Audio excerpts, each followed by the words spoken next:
Bonjour les amis, aujourd'hui nous allons lire la suite de notre beau livre intitulé Joli conte de Perrault, en compagnie de notre amie Banane.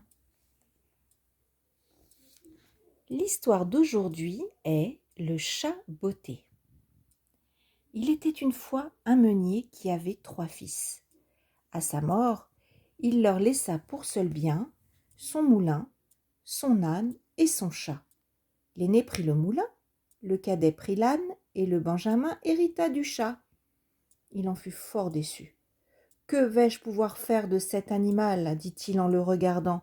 « Mes frères pourront gagner leur vie en travaillant ensemble, mais lorsque j'aurai mangé mon chat et fait des gants de sa peau, je mourrai de faim. »« Maître, dit le chat, donnez-moi un sac et des bottes, je vous trouverai à manger. » Le jeune homme n'y croyait guère. Mais il avait vu le chat faire tant de tours pour prendre des souris qu'il se dit pourquoi pas. Il lui donna donc ce qu'il voulait. Le chat mit un peu de salade et une belle carotte dans le sac qu'il laissa ouvert.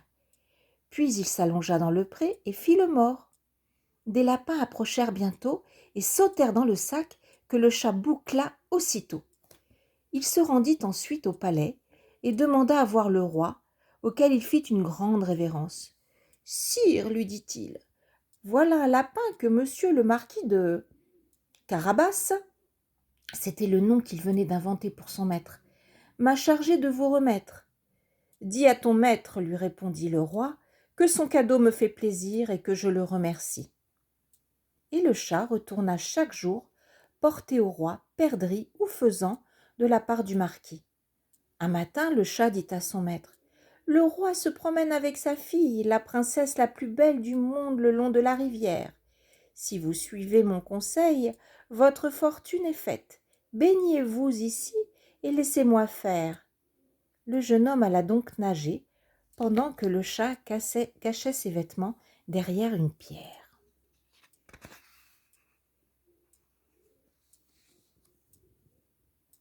Lorsqu'il se baigna, le roi vint à passer et le chat se mit à crier : « Au secours, au secours, mon maître, le marquis de Carabas, se noie !» Le roi reconnut le chat et ordonna : « Garde, vite, allez sauver le marquis de Carabas. » Pendant que les gardes sortaient le jeune homme de l'eau, le chat dit au roi : « Sire, voyez mon pauvre maître, on lui a volé ses vêtements. »« Garde, ordonna le roi, allez chercher de beaux habits pour notre ami le marquis. » Le jeune homme enfila aussitôt les vêtements de prince qu'on lui amena, et ainsi vêtu, le fils du meunier avait vraiment belle allure. La fille du roi fut sensible à son charme. Elle le pria de monter dans le carrosse pour une promenade. Le chat courut alors devant le carrosse, criant aux paysans qui fauchaient les blés : « Le roi va passer. S'il vous demande à qui appartient ce champ, répondez qu'il est au marquis de Carabas, faute de quoi vous serez haché menu. » Il fit de même pour les vignes, les prés, les vergers et les troupeaux qui se trouvaient sur la route.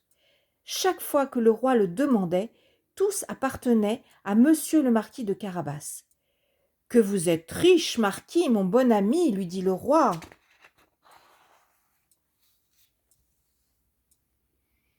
Courant toujours devant le carrosse, le chat se trouva soudain face à un immense château. C'était celui d'un ogre, le plus riche qu'on puisse imaginer. D'ailleurs, toutes les terres que le carrosse venait de traverser lui appartenaient. Le chat entra dans le château et salua l'ogre bien bas. « Monsieur, lui dit-il, on m'a dit que vous aviez le don de vous transformer en toutes sortes d'animaux, mais je ne puis le croire. »« Vous en doutez ? » répliqua l'ogre. « Eh bien, regardez !» Et il se transforma en lion. De frayeur, le chat fit un bond jusqu'au toit.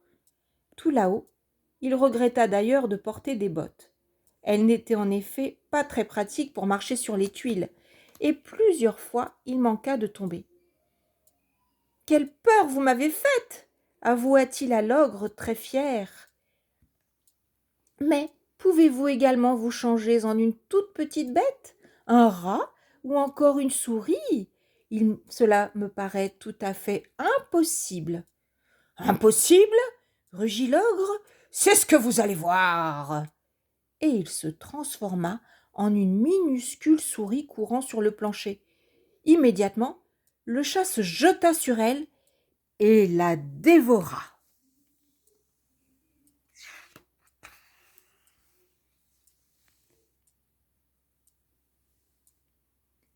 Cependant, le roi qui passait devant le château voulut entrer pour le visiter. Le chat accourut au-devant du carrosse et lui dit « Que votre majesté soit la bienvenue dans le château du marquis de Carabas. »« Comment, mon ami, ce magnifique château est aussi à vous ?»« Tout ce qui est à moi est à vous, mon roi, répondit le jeune homme. Puisque c'est ainsi, je vous donne ma fille unique comme épouse. Ma fille, voulez-vous épouser le marquis de Carabas ?»« Oh oui, mon père, répondit la princesse la plus belle du monde. C'est ainsi que le fils du meunier devint prince et fit de son chat un grand seigneur. Celui-ci ne manqua jamais de rien et ne courut plus après les souris que pour se divertir. Cette histoire est terminée.